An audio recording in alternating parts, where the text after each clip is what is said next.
Welcome back to Book Club Preview. I'm Michael, and today we're looking at Ender's Game, Chapter 9, Lock and Demosthenes? Demosthenes? I'm not sure. That's a Greek name there. If you're listening to the audiobook, you might be able to catch the proper pronunciation. Demosthenes, something like that.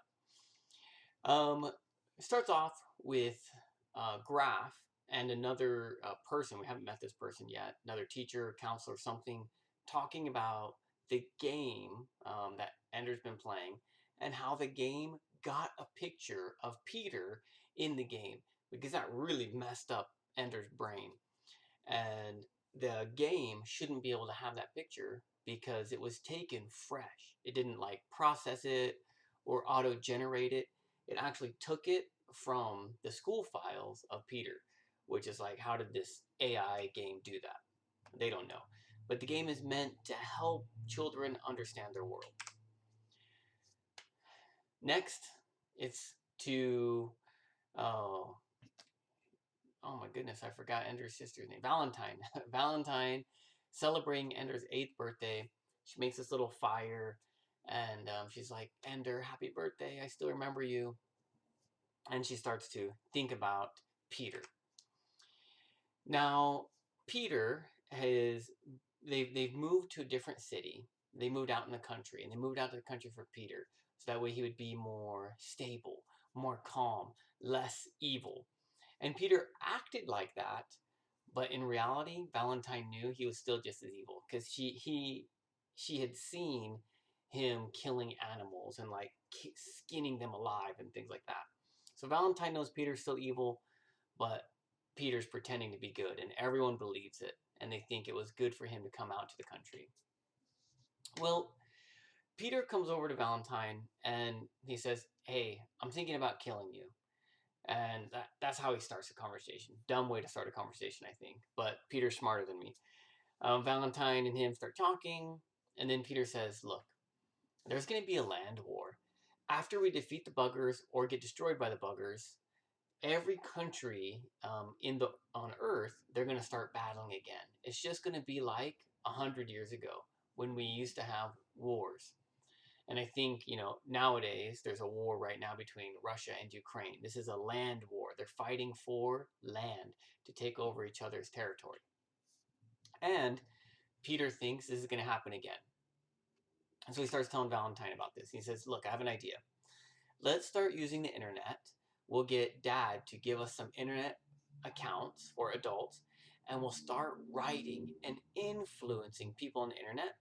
And then they'll start to repeat our ideas, and we'll have the power to influence what happens in the world." And Peter says, I am called to do great things. I have the genius for it. If I stay here, I'm just going to be evil. But I need to take the opportunity. I need to be like Alexander the Great and use my skills to influence this world. Valentine's thinking, not Alexander the Great, you're going to be like Hitler. But she doesn't say that. And eventually, as Peter talks, he convinces Valentine to help him. One, because Valentine really wants to do it anyways. She wants to be challenged. She wants to influence. She wants to be part of what's going on. She not 100% sure. And then Peter starts to cry. And he just starts to say, "Valentine, I need this. I'm just so afraid that if I don't do something, I'm going to start being really, really bad. And I need something to occupy my mind." He starts crying. He's like, "Please help me." This convinces Valentine, along with some other things, to say, "Okay, fine. I'm going to help you." And then they start. They get permission from Dad. They start working together. They're spending their time all together, writing these essays. Peter's giving the ideas. Valentine's writing them. Peter has a way to find people's fear and to use that fear on you. Valentine has the skill to find what makes you good and use that to make you feel more good. Ender can kind of do both. So Peter uses Valentine's skill in writing and they start working together. Demosthenes, he writes kind of conservative, hate kind of things like, they're bad, we need to think about the people. And Locke, who is more, who Peter writes for, although Valentine's writing for both of them, Locke is more logical, peaceful, and so they're actually writing both of these different sides, influencing people's thoughts. And they're doing great. It even gets to the point where Valentine's father starts to read some of the stuff that they're writing, and Valentine's father starts to agree. But Valentine thinks, oh my goodness, she's agreeing with the wrong person. He's agreeing with the bad guy that I'm writing about, not the good guy I'm writing for.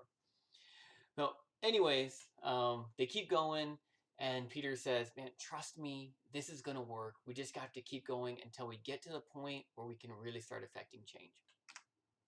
Now it switches over to Ender. And Ender is depressed. He is lonely. People look at him not like a friend, but like a leader, like a teacher. And so no one becomes really close to him. Even Alai and Shen, even though they love Ender, they respect Ender, they follow Ender, they don't pull him in to their fun, to their games. Ender is just like an observer. So when Shen, he kind of grabs Ali and says, Nova, Nova, and they all start laughing. And then Shen's like, oh man, Ender, I'm sorry. And then it's like, no, guys, I was there too, remember? Like, I was part of the fun. Like, I could be in this. But they have a really hard time seeing Ender as another kid. And so Ender's just like, ah, poor me. He's not trying to be depressed, but he's trying to understand, why do I feel so bad, so lonely? This ends up with Graf flying down to Earth and meeting with Valentine.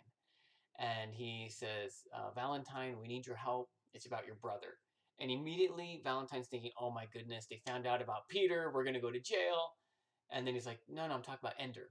And then Valentine's like, oh my goodness, I forgot about Ender. I've been so close to Peter that I forgot about Ender. Ender's the one I want to be close to. I want to be working with. But why am I with Peter? She's thinking all this in her mind. And Graf says, we need some way to push Ender. Something's going on and we don't know how to challenge him anymore.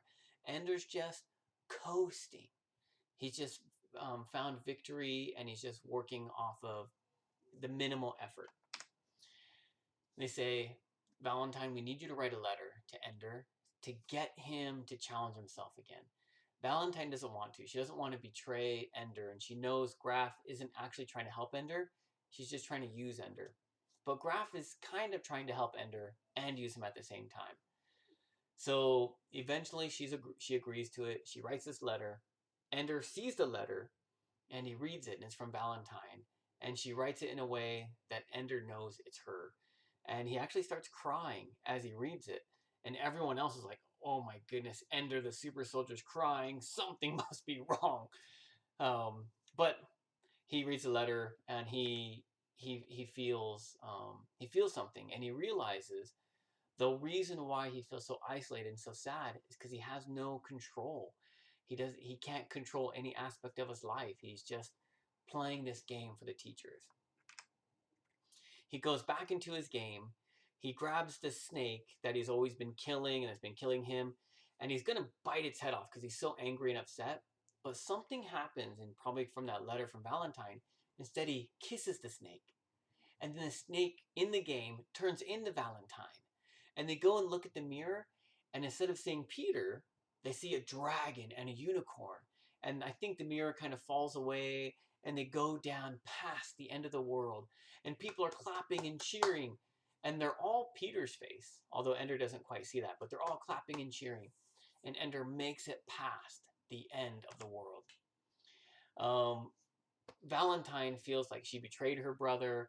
Ender knows that she kind of betrayed him too, in a sense. But he doesn't feel like that. He just feels like the school used her. Valentine feels so bad, she ends up writing this paper talking about a third being a good word. All right. In the first chapter, a third is a bad word, meaning you're extra or you're against the government rules, things like that.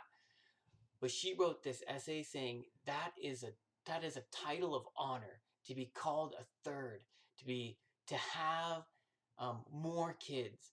And she wrote it really, really well. And Peter thinks it's a fantastic. More because it's going to cause such thought and anger or love in the internet. But Valentine wrote it for Ender. All right, some quick vocabulary. Potent means like strong or powerful or concentrated. Orthodontia is like a teeth doctor relating to teeth. Requisitioning is taking for the government, right? The government, if there's a need, they can take your car, or policemen. I need to requisition your car to chase that bad guy. Uncharted territory, going into areas that no one's been in or discovered or made a map about. These are uncharted territories. Puerile is like childlike.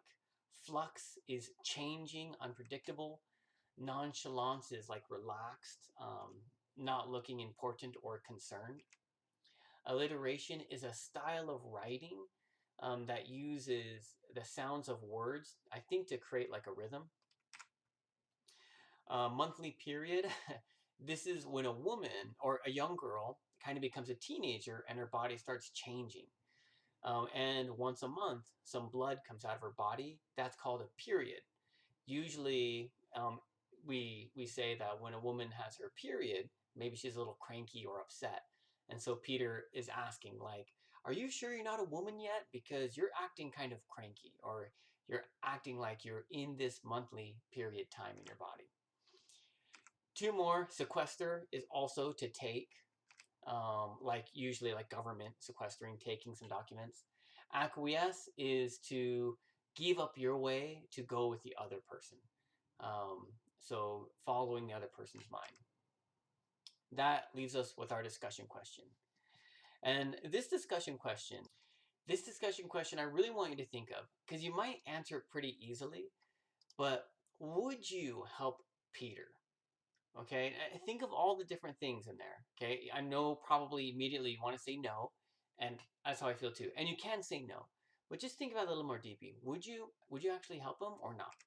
And of course, please make your own discussion question. That is all the time that we have for today. But thank you so much for joining me for this episode of Book Club Preview. I'll see you soon. Bye bye.